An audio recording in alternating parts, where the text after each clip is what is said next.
Self-care doesn't have to be complicated or expensive. I know I talk a lot about fancy self-care devices on this channel, and I absolutely love exploring what tech has to offer, but I never want to get away from one very important truth.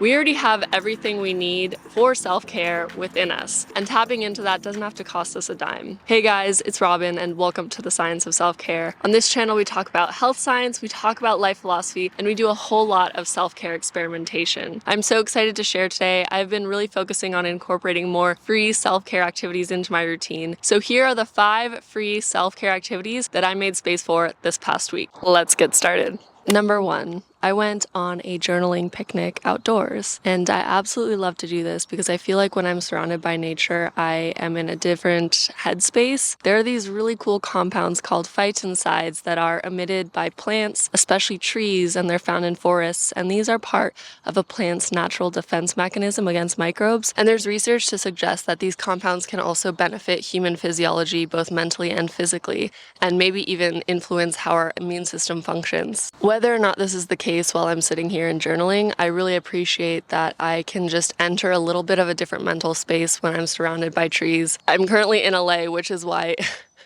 it doesn't look like there are a lot of trees here, but there actually are. Let's turn this around. And if you're wondering what sort of journaling I do, I really love to make gratitude lists, but I also love to make future gratitude lists, things that are not yet part of my reality, but hopefully are in 1 year. And by already expressing gratitude for these things, it helps me feel like I'm already used to having them and it's already part of my reality. That's just a little simple exercise I like to do a lot. By the way, this chocolate is really good, not sponsored. Number 2, I took a rainforest shower. Essentially what a rainforest shower is when I turn down the lights in my bathroom and turn on some rainforest soundscapes and ambient noises. You can go to YouTube and just type in rainforest sounds or rainforest waterfall sounds, and there are so many amazing nature playlists that you can just have in the background while you are showering.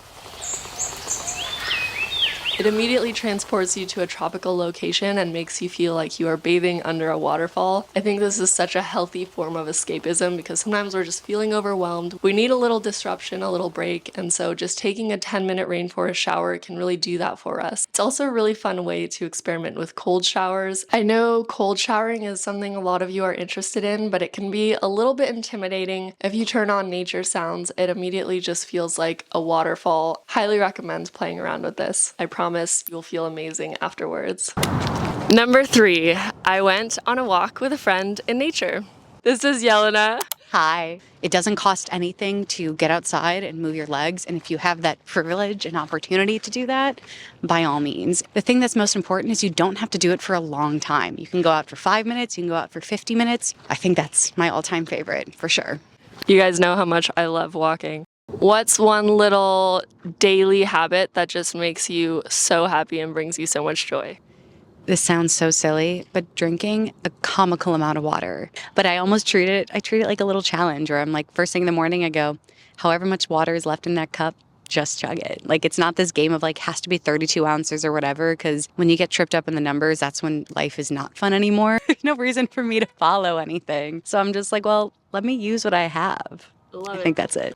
Number 4, I sent some love to a friend. I'm just in my car writing a little letter to a good friend, expressing gratitude and appreciation for her. I'm gonna drop this off at her house in a little bit. I always love doodling on my cards like a 10-year-old. Usually my doodles are very ugly, but it doesn't matter. It's a sincere expression of love. I think love is the most valuable human currency, and it does not cost us anything to give. There's no limit on how much we can give. In my mind, it's one of the best free self-care activities to practice giving love unconditionally, no strings attached. And I think that is really a key here. The second that we have expectations of receiving something back, then that can breed disappointment, it can lead to resentment, and it's not the purest form of love we can give. And there are so many different ways to spread love. It can be a simple text message to a family member expressing how much you appreciate them, or it can be volunteering at a local community organization and giving love through your time. I know self-care has the word self in it, but by nature, humans are social beings, and having deep connections with others is actually really key to us feeling balanced and healthy. I highly highly recommend just spending a little extra time this week, giving someone a little love. Spreading love is completely free. And yes, this card technically cost me $1 at the dollar store.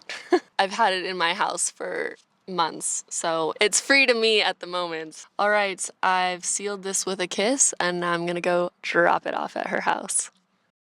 Number 5, I took out a yoga mat and just started free stretching. This is something you don't have to think too hard about. You just have to start and feel your body.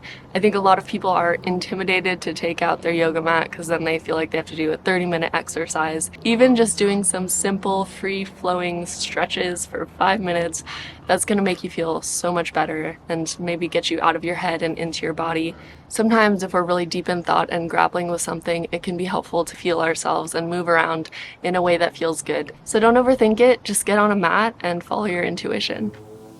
I would love to know what your favorite no or low cost self-care activities are. I always learn so much from you guys in the comments, and I absolutely adore the conversations we have, so please do share. Thank you guys so much for watching, and I look forward to seeing you next time.